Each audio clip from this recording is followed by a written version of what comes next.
Mufti Wasim Kamil Scholar. Like, comment and share Mufti Wasim Kamil speeches.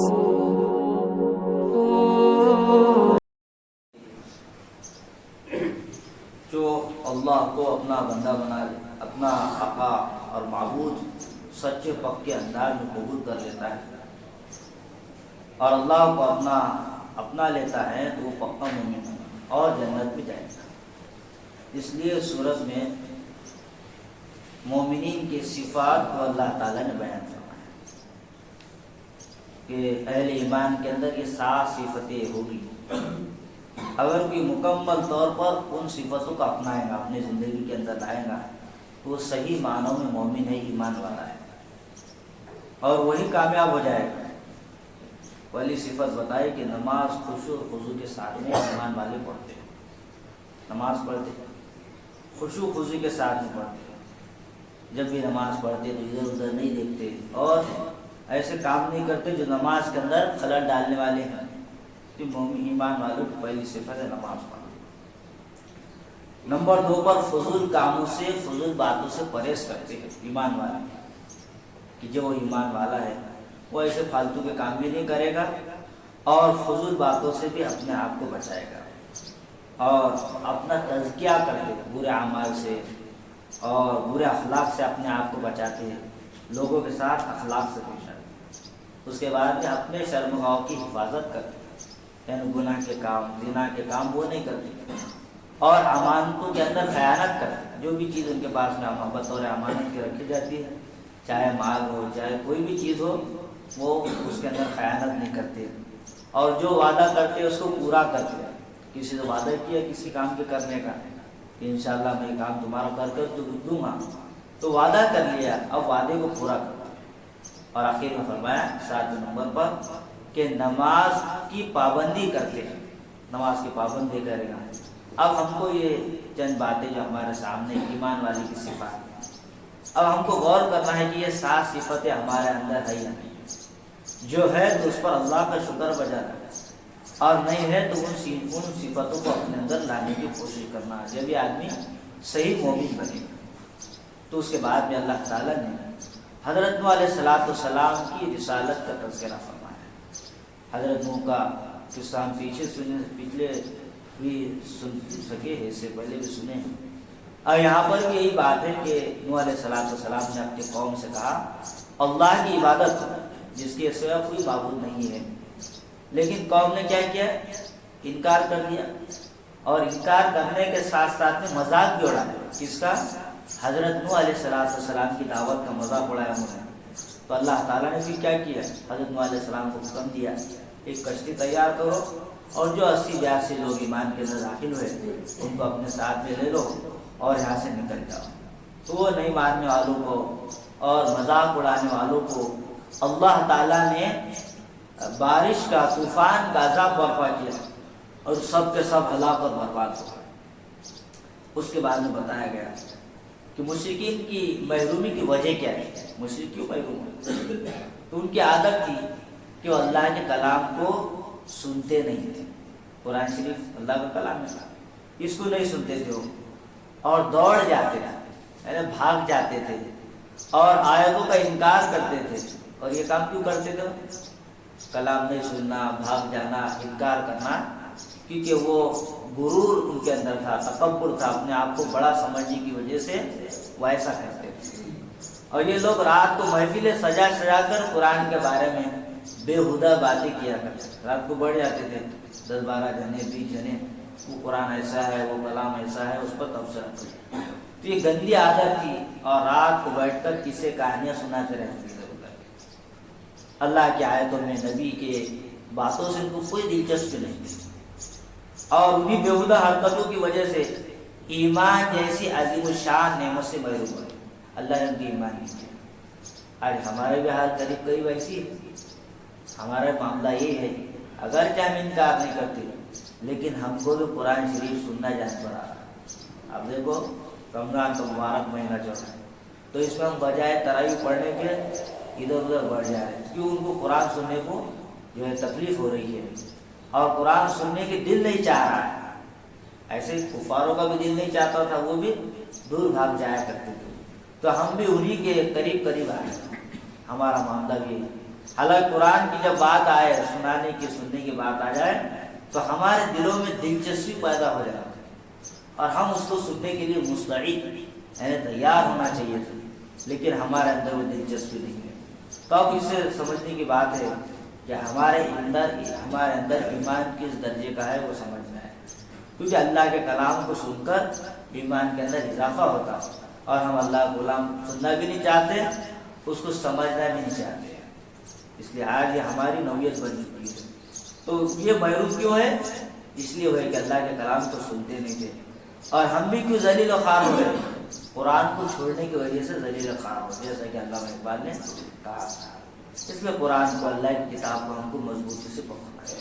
اس کے بعد میں اللہ تعالیٰ نے وَهُوَ الَّذِي أَنشَأَ لَكُمُ السَّمْعَ وَالْأَبْصَارَ وَالْأَفْئِدَةَ قَلِيلًا مَا تَشْكُرُونَ. اللہ نے تو بے شمار نعمت انسان کو عطا فرمائی، لیکن ان نعمتوں میں سے 3 نعمتیں بڑی اہم نعمتیں. ایک اللہ تعالیٰ نے اپنے کو آنکھ دیے دیکھنے کے لیے، کان دیے سننے کے لیے اور دل دیا. یہ 3 نعمتیں اللہ نے عطا فرمائی. ایسی نعمتیں ہیں، یہ 3 نعمتیں ہیں تو سب چیزوں کو سن سکتا، سب چیزوں کو دیکھ سکتا. اور اس میں سے کسی بھی چیز کے اندر کمی آ گئی تو انسان بے شمار نعمتوں سے محروم ہو جائے گا. آنکھ نہیں ہے، جس کو آنکھ نہیں اس کو پوچھو کیا آنکھ نہیں ہونے کی وجہ سے اس کو کتنی تکلیف ہوتی. جس کو کان نہیں ہے اس کو پوچھو، وہ کچھ بھی سن نہیں سکتا، صرف اشاروں کو دیکھتا ہے. یہ سب اللہ کی نعمتیں ہیں جو اللہ نے ہم کو عطا فرمائی. اس لیے ان نعمتوں کو شکر کرے، شکر بجا لائے، شکر ادا کرنے کی بالکل کوشش کرے. اس کے بعد میں کفار کے لیے عذاب وعید بیان کیا جا رہا ہے کہ وہ کیا سمجھتے تھے؟ وہ یہ سمجھتے تھے کہ ہم کو جو ہے دنیا میں واپس بھیج دیں گے تو ہم ایمان لائیں گے، پھر واپس آ جائیں. قرآن کہہ رہا ہے کہ ان کو دوبارہ اگر دنیا میں بھیجا بھی جائے تب بھی یہ کفر پر ہی واپس لوٹیں گے، ایمان لے کر کے نہیں آئیں گے. یہ ان کی حالت ہے. اس کے بعد میں اللہ تعالیٰ نے جہنمیوں کی آہتوں کا قیامت کے دن ہوگا، کافر جہنم میں ہوں گے، ان کے چہرے جھلس رہے ہوں گے، کافروں کے چہرے، اور وہاں وہ اللہ کو پکار رہے ہوں گے، اے اللہ ہمیں یہاں سے نکال دے. پکاریں گے کافر لوگ. اللہ تعالیٰ فرمائیں گے تم پر ہماری آیتیں پڑھی جاتی تھی، تمہیں ڈرایا جاتا تھا، لیکن تم نے کیا کیے؟ ہماری آیتوں کو تم جھٹلاتے رہے، ہمارے دین کو تم نے کھیل بنا لیا تھا. لو آج تمہاری گمراہی، تمہارا غلط کام تمہارے کو نقصان پہنچا رہا ہے. اس کے بعد میں اللہ تعالیٰ نے ہم کو خطاب کیا، افحسبتم انما خلقناکم عبثا وانکم الینا لا ترجعون. اے لوگو، انسانوں، کیا تمہارا یہ خیال ہے کہ اللہ تعالیٰ نے تم کو بیکار پیدا کیا، یوں ہی پیدا کیا؟ نہیں، بلکہ اللہ تعالیٰ نے ہم کو جو پیدا کیا اس میں مقصد ہے اللہ کا، اور کہ انسان کو چاہیے کہ اب ہم اپنے مالک کے حقیقی کو پہچانیں، پیدا کرنے والے کو پہچانیں کہ اللہ نے ہم کو دنیا میں پیدا کیا، اللہ کے ساتھ میں کسی کو شریک نہ کریں، اللہ پر بھروسہ کریں اور اللہ تعالیٰ سے معافی مانگتے رہے، اللہ تعالیٰ سے رحم مانگتے رہے. رب اغفر وارحم وانت خیر الراحمین. اللہ تعالیٰ بڑے رحم کرنے والے ہیں. شرط یہ ہے کہ انسان کو اللہ تعالیٰ سے جو ہے معافی مانگتے رہنا چاہیے. اس کے بعد میں بتایا کہ سورہ مومن کی آخری جو 4 آیتیں ہیں، آخری کی 4 آیتیں بڑی فائدے مند ہیں. حضرت عبداللہ بن مسعود رضی اللہ تعالیٰ کا ایک بندے پر سے گزر، ایک آدمی تو بیمار تھا، وہ کئی بیماریاں اس کو لگی ہوئی تھی. تو حضرت عبداللہ بن مسعود نے افحسبتم انما خلقناکم عبثا وانکم الینا لا ترجعون سے لے کر آخر آیت تک 4 آیتیں آپ نے اس کے کان میں پڑھی اور وہ بالکل ٹھیک ہو گئے، اچھا ہو گیا. اس کے پورے بیماریاں الگ الگ جو آئے تو ختم ہو گئی. حضور پاک صلی اللہ علیہ وسلم نے فرمایا عبداللہ آپ نے ان کے کان میں کیا پڑھا؟ اللہ کے نبی نے ان کو پوچھے. انہوں نے کہا حضور میں نے سورہ مومنون کی آخری آیتیں پڑھی تھی.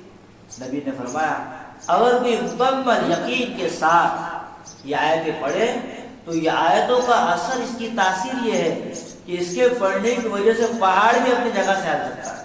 ایسی جامع آیتیں سورہ مومنون کی.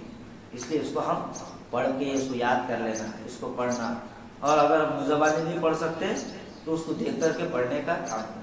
ہر بیماری، ہر تکلیف سے دور ہو جائے گی. سورہ مومنون 18 پارے میں ہے، پہلی سورت ہے 18 پارے کی، اس کے آخر میں جب صورت ختم ہو جاتی ہے وہ آخر کی 2 آیتیں یا 4 آیتیں جو بھی ہے وہ آدمی پڑھ لے اور اپنا معمول بنا لے تو اللہ تعالیٰ تمام بیماری سے اس کی حفاظت کرے.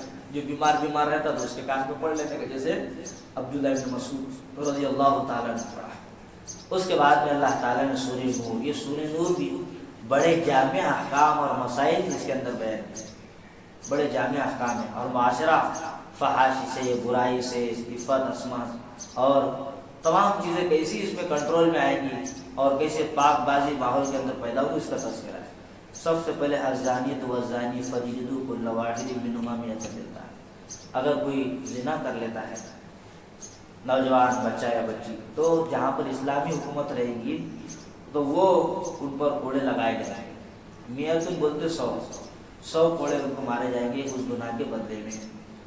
اور اگر کوئی شادی شدہ آدمی زنا کرتا ہے تو اس کو سنسار کیا جائے گا، یعنی پتھروں کو پتھر مارے جائیں گے ان کو.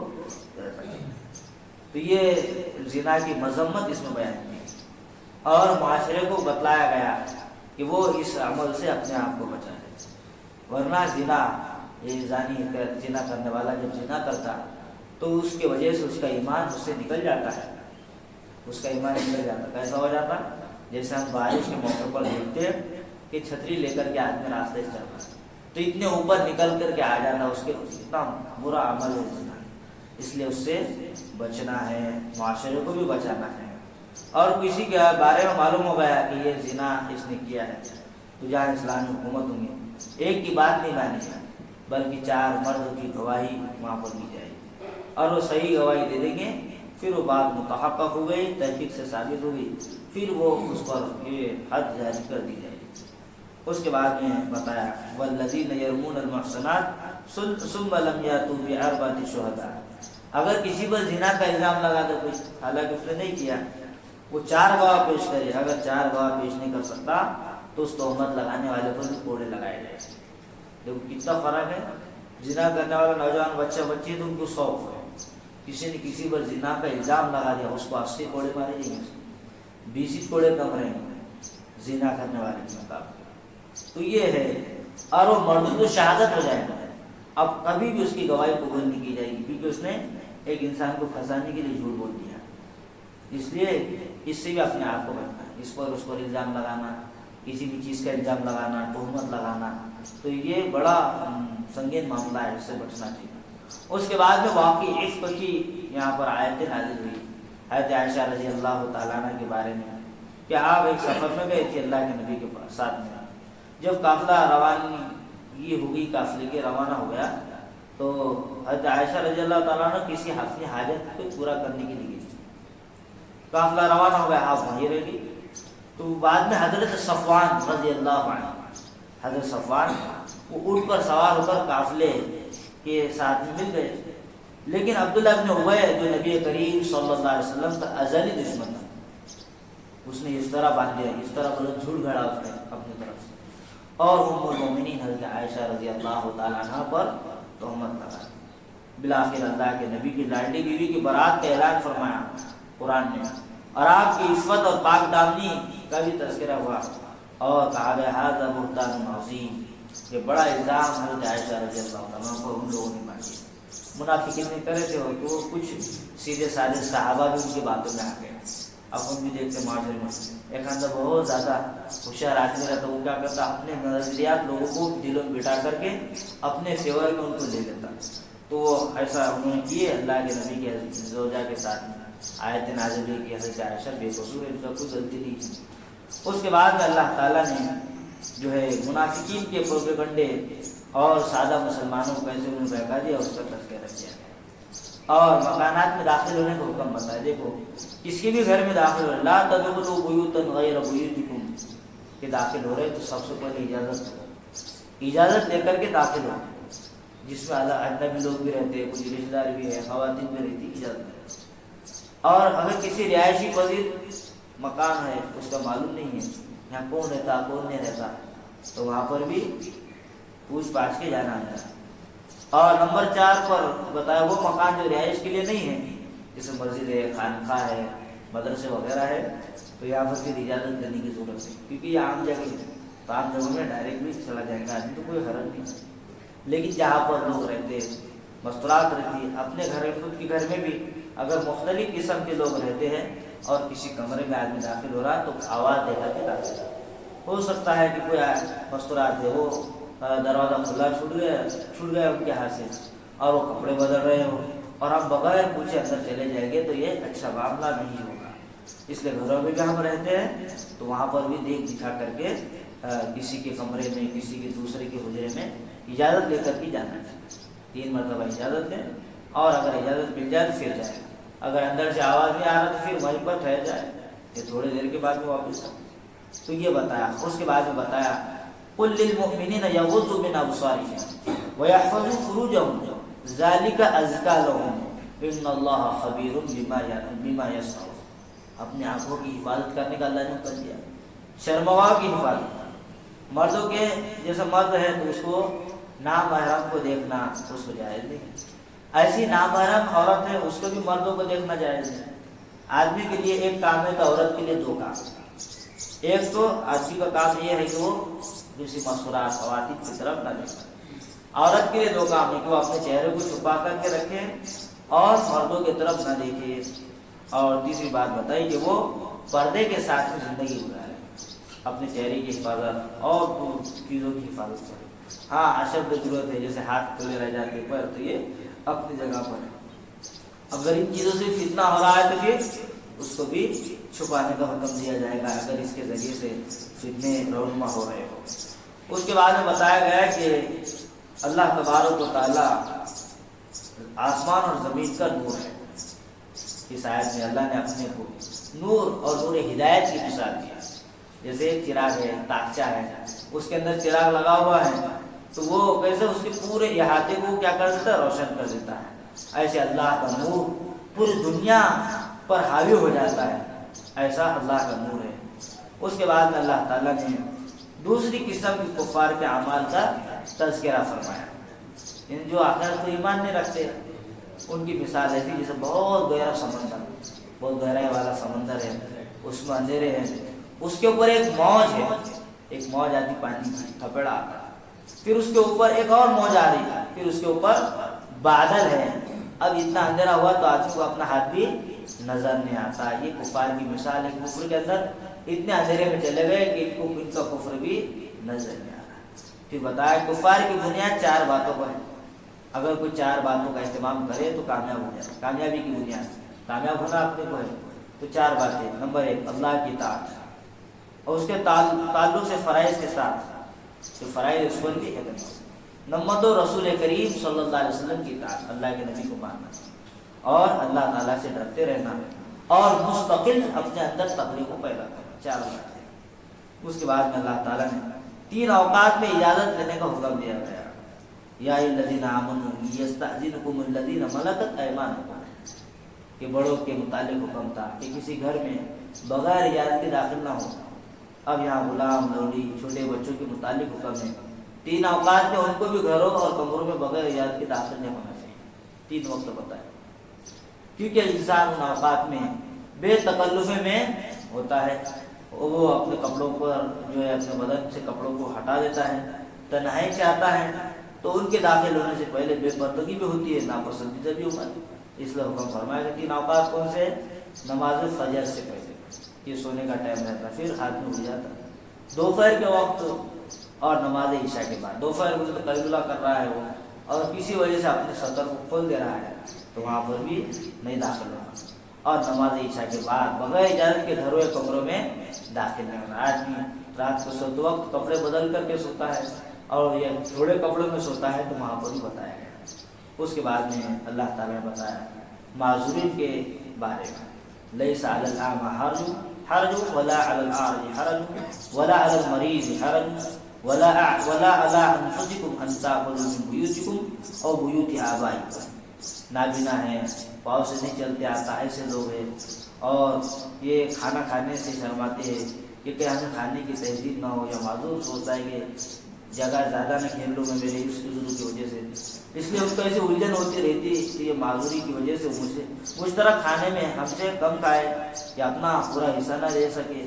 اللہ نے فرمایا ان کو ساتھ بٹھا کر کھلانے میں کوئی حرج نہیں، ان کو ساتھ میں بٹھاؤ اور اتنی چھوٹی چھوٹی باتوں پر باریک دینے کی ضرورت ہے۔ تھوڑا سا ان کو ایڈجسٹ بھی کر لو کہ معذور بیچارہ آ گیا، تھوڑی زیادہ بھی جگہ لے رہا تو اس کو تھوڑا سا برداشت کر لو، اس کے بارے میں بتایا گیا۔ اس کے بعد میں اللہ تعالیٰ نے بتایا سورہ فرقان، فرقان کے معنی حق اور باطل کے اندر فرق کرنا، تو قرآن فرق کرتا ہے، باطل کو الگ کر دیتا ہے۔ تو پہلا اعتراض تھا مشرکین کا، وہ کہتے تھے کہ قرآن کو محمد نے خود گڑھا ہے، نعوذ باللہ من ذلک۔ اللہ کے نبی کے بارے میں بولتے تھے کہ نبی محمد نے ہی یہ قرآن کو بنایا، اور یہ نظریہ تھا ان کا، اور دیگر کچھ لوگ بھی ان کی مدد کرتے، صحابہ کو بھی شامل کر لیتے تھے۔ وہ محمد تو کرتے ہی کرتے، لیکن ان کی جو ساتھی ہے وہ بھی ان کا ساتھ دیتے اسلام میں، اور یہودیوں سے کچھ باتیں انہوں نے سیکھ لی ہے، الزام لگاتے تھے، اور وہی وہ ہمیں بتاتے اور کہتے کہ وہی الہی ہے، یعنی اللہ کی طرف سے پیغام میرے پاس میں آیا ہے۔ اللہ فرماتے کہ لوگ ظلم اور کھلے جھوٹ پر اترا رہے ہیں، کھلا جھوٹ ہے یہ اور ظلم کر رہے ہیں، اور جواب دیتے فرمایا اے میرے پیغمبر آپ فرما دیجیے کہ قرآن ہماری طرف سے ہے، میری طرف سے قرآن ہے، اس طرح نہیں، جھوٹ نہیں ہے، بلکہ اللہ کی طرف سے نازل شدہ کتاب ہے۔ دوسرا اعتراض ان کا یہ تھا کہ نبی کیسے کھاتے بھی ہے، پیتے بھی ہے، بازاروں میں چلتے پھرتے ہیں، اور فرشتے نہیں ہیں، ان کے پاس خزانہ بھی نہیں، کیسے نبی ہے؟ ایسا کوئی اشکال کرتے تھے۔ یا الطعام ویمشی فی الاسواق، کھانا کھاتے ویمشی فی الاسواق، بازاروں میں گھومتے۔ اگر نبی ہوتے تو ان کے ساتھ ملائکہ ہوتے، پیغمبر ہوتا تو کھاتا پیتا نہیں، یہ اشکال ہوتا تھا ان کا۔ ان کو جواب دے گا مشرکین یہ کیسی نکمی مثالیں بیان کریں، بے کام کی باتیں ہیں، نبی ہوتا تو اس کے ساتھ فرشتہ ہوتا، پیغمبر کے ساتھ فرشتہ ہوتا، پھر یہی لوگ تو کہتے ہیں فرشتے ہونے پر کیا دلیل ہے؟ آپ اگر بولتے ہیں ہمارے ساتھ تو فرشتے ہیں، تو پھر بولتے فرشتے ہم کو ذکر نہیں پتا ہوتا۔ یہ ایسے اٹکل پچو باتیں تھی، کچھ لوگوں کا ایسا دماغ رہتا ان کو کوئی نہیں سمجھا سکتا، ایسے ان کے دماغ تھے کہ نبی کے ساتھ میں ایسی باتیں کیا کرتے تھے۔ اتنے بیوقوف لوگ تھے یہ بھی، اور اس سے پہلے کے لوگ بھی، جو حضرت موسیٰ نے کوئی دور پر لے گئے تھے 70 لوگوں کو، اللہ کے کلام کو سنا، اتنا بڑا اعزاز اللہ نے ان کا عطا فرمایا، اللہ کے کلام کو سنے کوئی دور پر، لیکن اس کے باوجود بھی کہنے لگے ہم کو اللہ تعالیٰ کو کھلا کھلا نہیں۔ اتنے جو ہے کم وقت لوگ تھے کہ اتنی متورق جگہ جانے کے بعد، سننے کے بعد بھی یقین نہیں آیا۔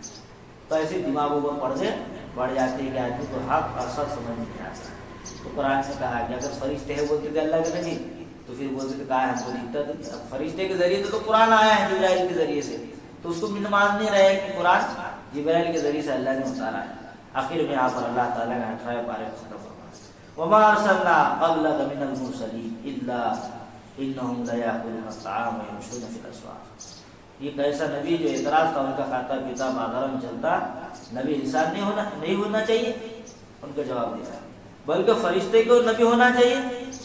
نبی کریم صلی اللہ علیہ وسلم دوسرے انبیاء سب نبی اور رسول ان کو مانتے ہیں، اور وہ بھی انسان تھے، نبی ہی انسان ہیں، اور انسانوں کی طرح وہ بھی کھاتے پیتے بازاروں میں چلتے تھے، لہذا اس سے تم سمجھ لیتے کہ کھانا پینا بازار میں پھرنا وغیرہ منصب نبوت رسالت کے منافق ہے۔ نبی اگر بازار میں جا رہے ہیں کھا پی رہے تو اس کی وجہ سے ان کی نبوت پر کوئی فرق تھوڑی آئے گا، بلکہ انسانوں ہی میں سے ہے، لیکن اللہ تعالیٰ نے ان کو سب سے بہترین بنایا، سب سے اعلیٰ مقام نبوت ان کا عطا فرمایا، سب سے زیادہ معزز، سب سے زیادہ علم والا اللہ نے نبی کو بنایا ہے۔ تو یہاں پر یہ ان کی اٹکل باتیں تھیں کفاروں کی، جو نبی کے متعلق قرآن کے متعلق کہتے تھے، تو اس سورج کے اندر ان کے اس فرقوں کو اور اس باطل بات کو تردید فرما دی گئی۔ اللہ تبارک تمام کو سچا پکا ایمان عطا فرمائے، اور اعمال کرنے کا شوق، ذوق، قرآن سننے کا شوق ہمارے اندر پیدا فرمائے۔ کہ جو بھائی نے اعلان کیا بھی ان کا بھی تعاون کرو۔ الحمدللہ رب العالمین والصلاۃ والسلام علی اللهم صل على محمد وسلم ربنا آتنا في الدنيا حسنة وفي الآخرة حسنة ربنا ظلمنا أنفسنا وإن لم تغفر لنا وترحمنا لا إله إلا أنت سبحانك اللهم أعني على ذكرك وشكرك وأستغفر الله یا اول الاولین یا آخر الاخرین یا محمد وصلی اللہ علی النبی الکریم سبحان ربک رب العزت عما یصفون وسلام علی المرسلین والحمد للہ رب العالمین.